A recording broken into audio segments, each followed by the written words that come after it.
Ta parole est une lampe à mes pieds, une lumière sur mon sentier. Psaume 119, verset 105.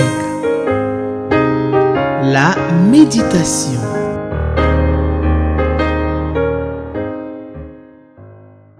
Fidèles téléspectateurs d'Espérance TV, je vous salue. Le Seigneur nous fait la grâce de voir ce jour, dimanche 3 mars 2024.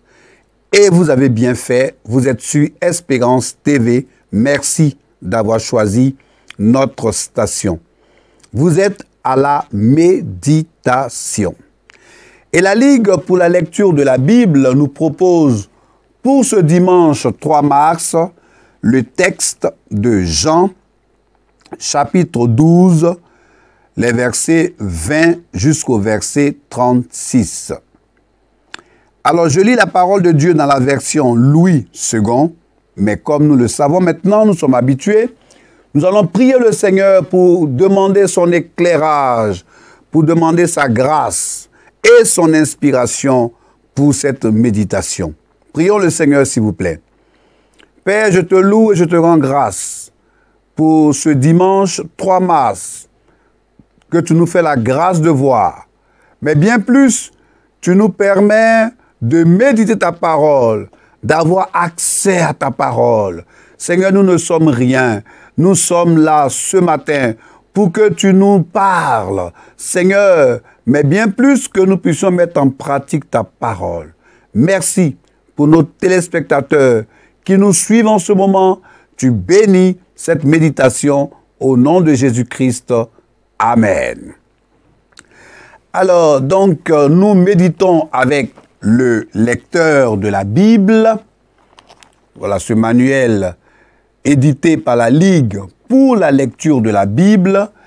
Et le lecteur de la Bible, bien sûr, nous pose des questions. On va en arriver tout de suite. Pour l'instant, passons à la lecture, s'il vous plaît. Jean, chapitre 12, du verset 20 jusqu'au verset 36. Si c'est trouvé, je fais la lecture. Verset 20. Quelques Grecs, du nombre de ceux qui étaient montés pour adorer pendant la fête, s'adressaient à Philippe, de Bethsaïda en Galilée. Il lui dit avec insistance, « Seigneur, nous voudrions voir Jésus. » Philippe alla le dire à André. Puis André et Philippe le dirent à Jésus. C'est assez intéressant ça. Jésus leur répondit, « L'heure est venue où le Fils de l'homme doit être glorifié. » Alléluia. En vérité, je suis au verset 24, je vous le dis, si le grain de blé qui est tombé en terre ne meurt, il reste seul. Mais s'il meurt, il porte beaucoup de fruits. Celui qui aime sa vie la perdra, et celui qui hait sa vie dans ce monde la conservera pour la vie éternelle. Alléluia. Verset 26. Si quelqu'un me sert, qu'il me suive. Et là où je suis, là aussi sera mon serviteur. Si quelqu'un me sert, le Père l'honorera. Verset 27. Maintenant mon âme est troublée. Et que dirais-je? Père, délivre-moi de cette heure. Mais c'est pour cela que je suis venu jusqu'à cette heure. Père, glorifie ton nom. Et une voix vint du ciel, je l'ai glorifié et je le glorifierai encore. Alléluia, alléluia. Verset 29. La foule qui était là et qui avait entendu disait que c'était un coup de tonnerre. Non, ce n'est pas un coup de tonnerre. D'autres disaient, un ange lui a parlé. Le verset 30.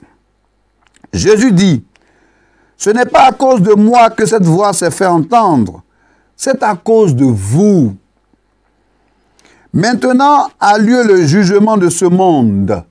Maintenant, le prince de ce monde sera jeté dehors.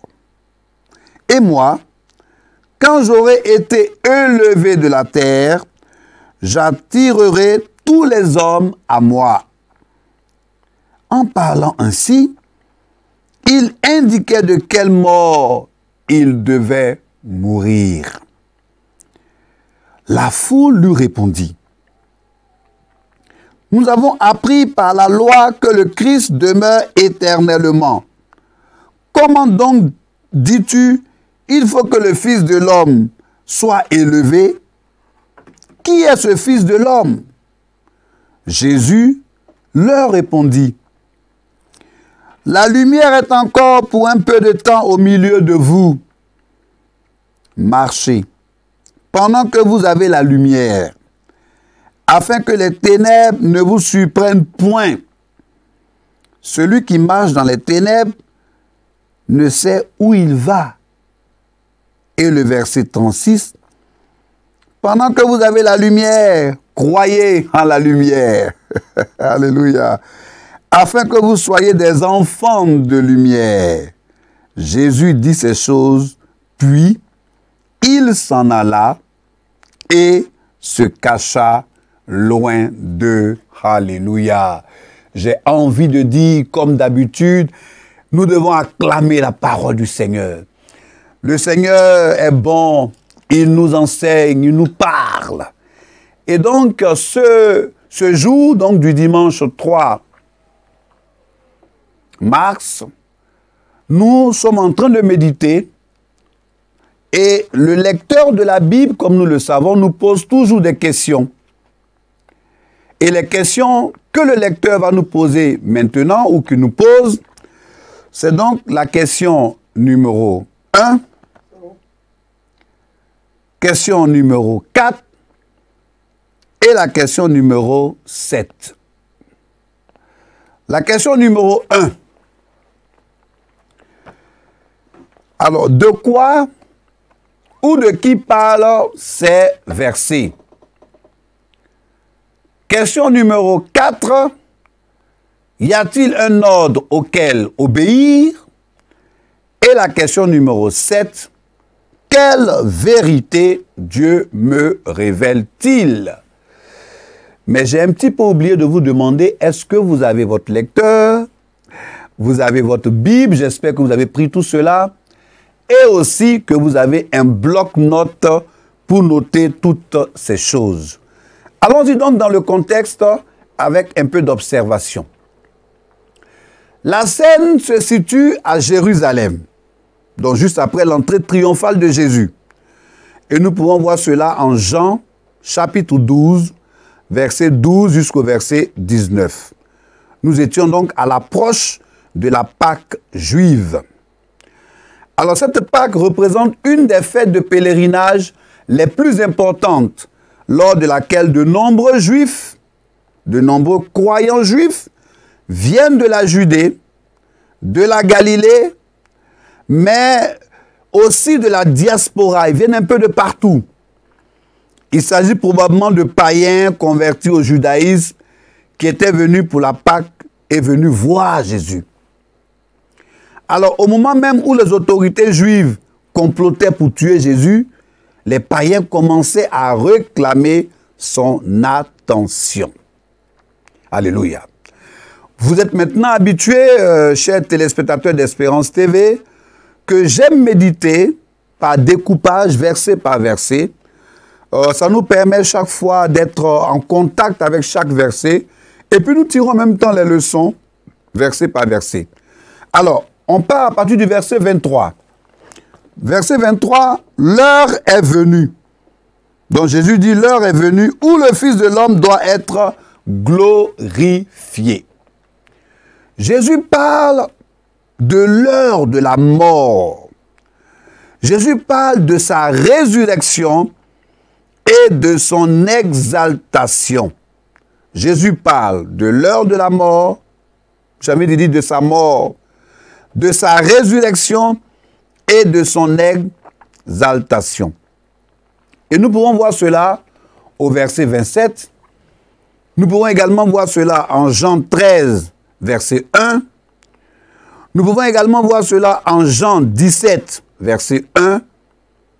Et jusqu'à ce moment-là, l'heure de Jésus avait toujours été future. C'est-à-dire jusqu'en ce moment-là, on était dans le futur. On peut le voir au chapitre 2, verset 4, au chapitre 4, verset 21 jusqu'au verset 23. On peut le voir au chapitre 7, verset 30 et au chapitre 8, verset 20. Alors, au verset 24, le texte nous parle le grain de blé. Alors, l'image du grain de blé résume la portée salvifique. Ah, ça c'est un grand mot. Bon, on va l'expliquer. Salvifique, ça veut dire qui apporte le salut, qui est capable de sauver, qui est capable de sauver l'âme. Donc, le blé qui tombe en terre va jusqu'à mourir. Par amour et pour porter du fruit, pour redonner vie. Alléluia. Dites Amen, dites Amen. Alors, nous qui sommes des enfants de paysans, donc nous savons un peu comment les choses fonctionnent. Vous voyez un peu, vous avez, quand on va quelquefois au village, en campagne, vous allez dire pour certains, nous allons pour aider nos parents à la plantation, on voit qu'on plante des grains de blé, de maïs, de céréales en général. Mais il faut que ce blé-là, ce grain-là, meure pour redonner vie. De même que le grain semé doit mourir pour porter beaucoup de fruits, la mort de Christ aura pour résultat le salut de l'humanité. Alléluia! Il faut que Jésus meure comme le grain de blé pour apporter, n'est-ce pas, le salut à l'humanité. Du verset 25 jusqu'au verset 26, celui qui aime sa vie la perdra, et celui qui hait sa vie dans ce monde la conservera pour la vie éternelle. Si quelqu'un me sait, ça c'est le verset 26. Vous voyez, ce principe de mort n'est pas seulement applicable à Jésus. Plus haut, on a vu que Jésus parlait de sa mort. Mais le principe de la mort, là, n'est pas applicable seulement à Jésus, mais aussi à ses disciples. Eux aussi risquent de perdre la vie au service de Jésus et dans leur témoignage pour lui. Je ne sais pas trop si je me fais comprendre. Eux aussi, leur vie est en danger. Ils pouvaient aussi perdre la vie parce qu'ils étaient au service de Jésus et dans leur témoignage pour Jésus-Christ. Et ça, on peut le voir en Matthieu 10, verset 37 jusqu'au verset 39, Matthieu 16, verset 24 jusqu'au verset 25. Or, je pense que je vais lire un peu les versets 25 et les versets 26. Alors, j'ai déjà lu le verset 25, je vais maintenant au verset 26. Si quelqu'un me sert, qu'il me suive, et là où je suis, là aussi sera mon serviteur. Alléluia. Si quelqu'un me sert, le Père l'honorera. Alléluia. Si quelqu'un me sert, le Père va l'honorer. Chers téléspectateurs d'Espérance TV, chers frères, chères sœurs en Christ, si nous servons Jésus, le Père va nous honorer. Et là où Jésus est, nous serons aussi. Celui qui aime sa vie va la perdre. Vous voyez combien de fois nous aimons notre vie, nous aimons nos vêtements, nous aimons nos voitures. Quelquefois, je me surprends le matin en train de bichonner ma voiture avant de sortir pour partir. Alors, quelquefois, je me demande, tout ce soin qu'on prend pour nos vêtements, on va les repasser, on va bichonner notre véhicule, on va tout faire pour que notre maison soit en bon état, propre, bien décorée. Si quelqu'un, donc, me sert, ou celui qui aime sa vie la perdra, mais celui qui aime sa vie dans ce monde, notre vie ne nous appartient pas. Notre vie appartient à Jésus-Christ. Donc nous devons vivre pour lui comme il veut. Nous sommes ses serviteurs. Alléluia. Alors, nous continuons notre méditation et allons au verset 27. Verset 27. Maintenant, mon âme est troublée. Mon âme est troublée. L'âme de Jésus est troublée. Nous sommes en train d'aller allègrement, doucement, doucement, vers cette mort atroce, cette mort difficile. Et le verset 27, mon âme est troublée. Le terme utilisé ici est très fort et signifie l'honneur, l'anxiété, l'agitation, la perspective de prendre sur lui la colère de Dieu contre les péchés du monde. Le Sauveur qui est sans péché va endosser sur lui le péché du monde entier. Son âme est troublée. Et nous pouvons voir cela en 2 Corinthiens 5, verset 21. Dans l'âme de Jésus troublée, on peut avoir donc, on peut voir également ça en 2 Corinthiens 5, verset 21. Pendant que je parle moi-même, je me mets à la place de Jésus. Là, je suis un peu troublé. Je commence à sentir le poids que Jésus a ressenti pour le péché, pour porter le péché de l'humanité. Verset 28.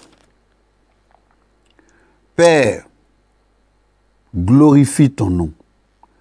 Et une voix vint du ciel, 2 points. Je l'ai glorifié et je le glorifierai encore. Il y a une belle chanson là-dessus. Je le glorifierai et je l'exalterai. Voilà. Cette requête incarnait le principe qui animait la vie de Jésus autant que sa mort. Cette requête-là, elle incarnait le principe qui animait la vie de Jésus autant que sa mort. On peut voir cela dans Jean, chapitre 7, verset 18, Jean, chapitre 8, donc verset 39, et puis plus loin, verset 50. Le Père répondit au Fils d'une voix audible, comme vous entendez ma voix en ce moment, comme les techniciens ont bien réglé ma voix ce matin. Je suis très heureux de leur travail. Je les bénis au nom de Jésus-Christ. Donc, le Père répondit au Fils d'une voix audible.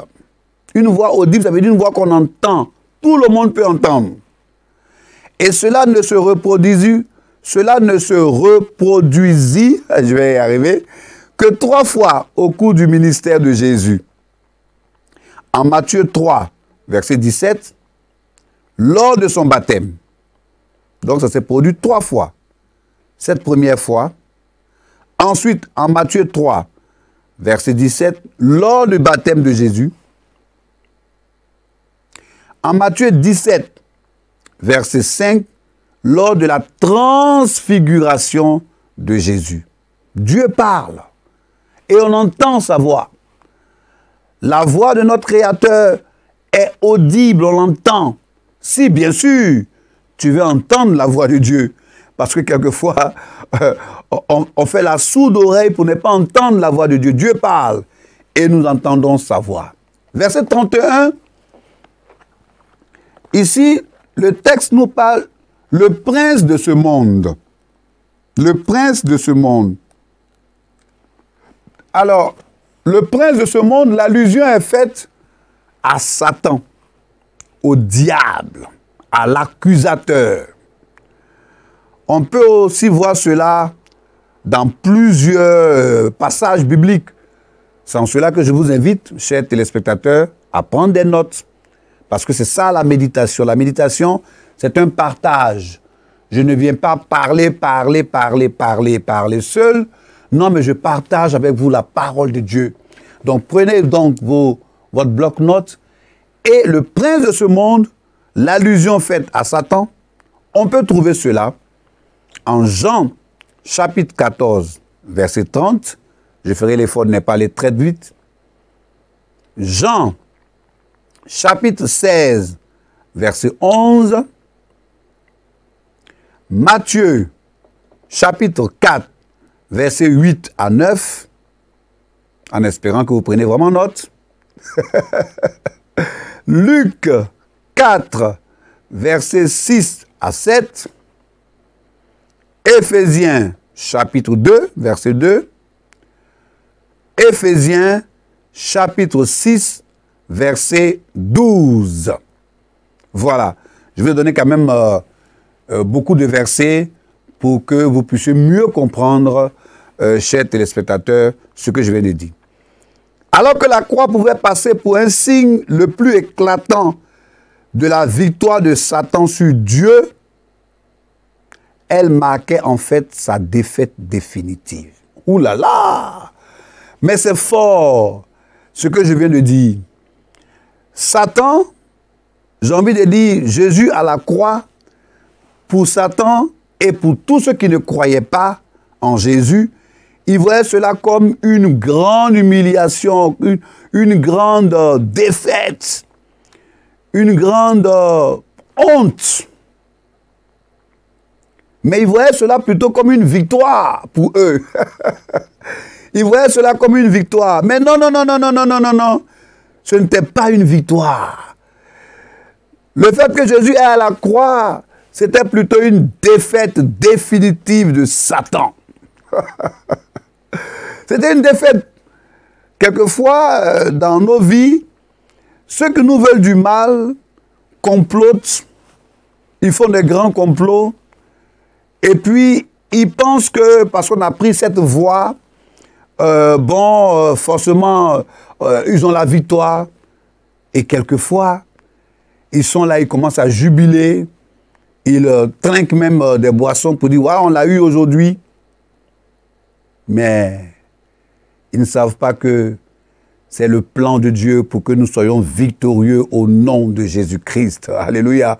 Je suis sûr qu'un téléspectateur a certainement un témoignage où ses ennemis pensaient qu'il était en train de partir, de mourir ou bien même de connaître une grande honte et humiliation. Mais derrière, c'était sa victoire. On peut voir cela en Romains 16, verset 20. Et aussi en Hébreux, chapitre 2, verset 14. Verset 32 de notre méditation. Je vais lire ce verset. Alors, et moi, quand j'aurai été élevé de la terre, j'attirerai tous les hommes à moi. Élevé, je vais attirer tous les hommes à moi. Élevé, Jésus va attirer les hommes à lui. Mais cela nous renvoie simplement à la crucifixion de Jésus, à la mort de Jésus. Et au verset 34, alors, verset 34, la foule lui répondit, « Nous avons appris par la loi que le Christ demeure éternellement. Comment donc dis-tu, il faut que le Fils de l'homme soit élevé? Qui est ce Fils de l'homme? » Voici des questions, je ne sais pas, de personnes qui veulent peut-être piéger, ou elles ne comprennent pas trop, ou elles veulent piéger Jésus. Alors, le thème de loi, ici, dans ce verset, il dit, nous avons appris par la loi, désignait au sens large, donc non seulement les 5 livres de Moïse, donc la Pentateuque ou le Pentateuque, mais aussi l'Ancien Testament tout entier. Donc quand ces personnes parlaient de la loi, c'était de tout l'Ancien Testament. L'Ancien Testament tout entier. Et ça, nous pouvons voir cela en Romains 10, verset 4. Ils avaient peut-être à l'esprit Ésaïe, chapitre 9, verset 6, qui promettait que le royaume du Messie serait éternel, ou aussi en Ézéchiel 37, verset 25, où Dieu promit que le dernier David serait prince d'Israël pour toujours. Aujourd'hui, c'est un peu la grande balade dans le Nouveau et l'Ancien Testament. Hein, voilà. C'est ça la méditation. C'est ça la méditation. Et ça, on peut voir ça en Psaume 89, donc des versets 36 jusqu'au verset 38. Verset 35 jusqu'au verset 36. Il est mentionné ici, Jésus leur dit. Alors, cette dernière invitation de Jésus fut rapportée par Jean en rapport avec son thème de la foi au Fils de Dieu et Messie. Donc, la foi au Fils de Dieu et sur le Messie. On peut voir cela en Jean 20, donc Jean chapitre 20, verset 30 jusqu'au verset 31. Alors jusque-là, j'espère qu'on m'a vraiment bien suivi. On a travaillé ensemble, on a médité ensemble. Je vous ai fait balader un peu dans l'Ancien et le Nouveau Testament. Je suis très content d'avoir fait ça parce que ça permet, n'est-ce pas, de voir toute la symbiose, comment l'Ancien et le Nouveau Testament sont un à la vérité. Et donc, je vous disais d'entrée de méditation que le lecteur de la Bible 2024, donc des adultes, nous pose des questions pour une compréhension plus aisée de la méditation. Pour ce passage, les questions qui sont posées, c'est la question 1, la question 4 et la question 7. Question 1. De quoi ou de qui parlent ces versets? On va aller très vite. De quoi? Alors, moi, j'ai énuméré beaucoup de choses. Je pense que vous aussi. Alors, de quoi? J'ai énuméré Bethesda, Galilée, l'heure, on parlait de l'heure, du grain de blé, de la terre, c'est des éléments importants pour moi, du fruit, de la vie, du monde, de la vie éternelle, une voix qui s'est fait entendre. On a parlé du ciel, on a parlé du jugement, on a parlé de la lumière, comme il en existe au studio en ce moment, la bonne lumière, donc la lumière, et on a parlé aussi des ténèbres, l'obscurité, les ténèbres. Et puis de qui?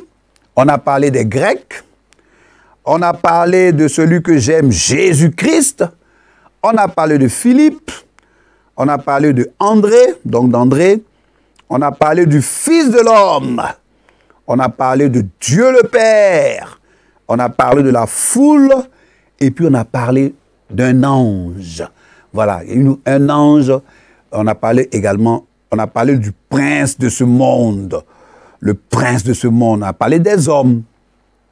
Alors, question numéro 4. Y a-t-il un ordre auquel obéir?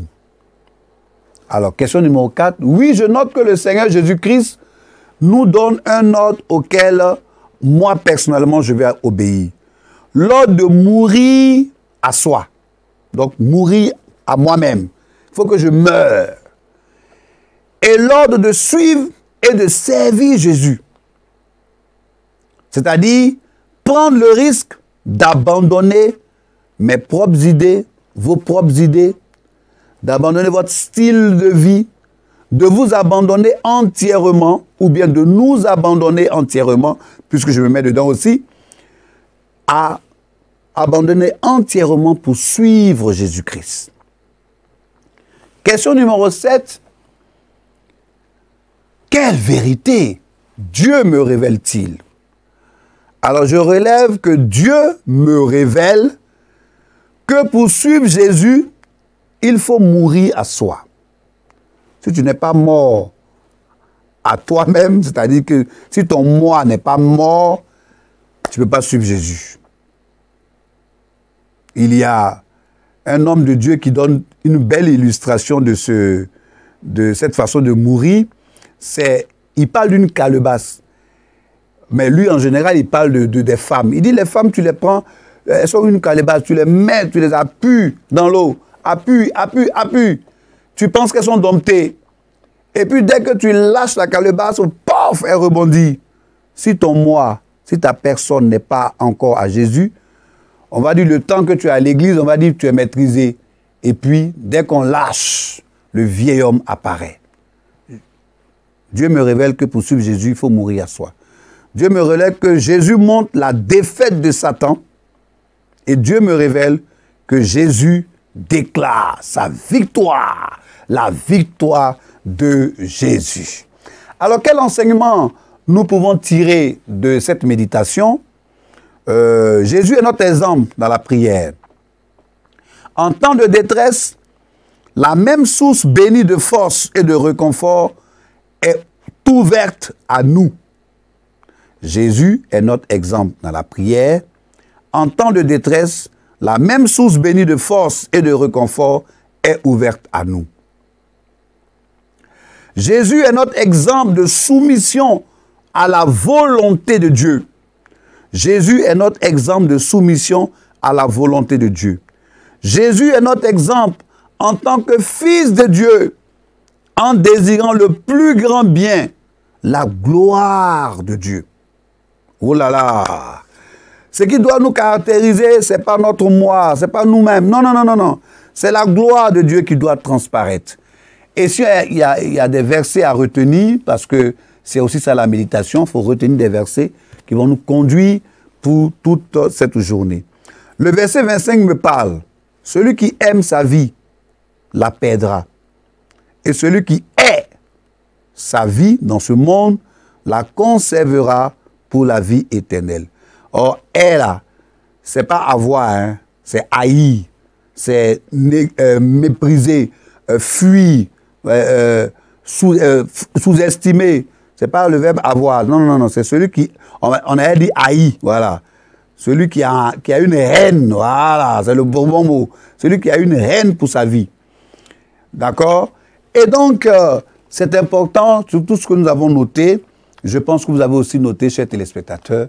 Et si vous nous prenez en marche maintenant, vous suivez la méditation avec la Ligue pour la lecture de la Bible et Espérance TV. Alors, nous avons médité Jean, chapitre 12, verset 20 jusqu'au verset 36.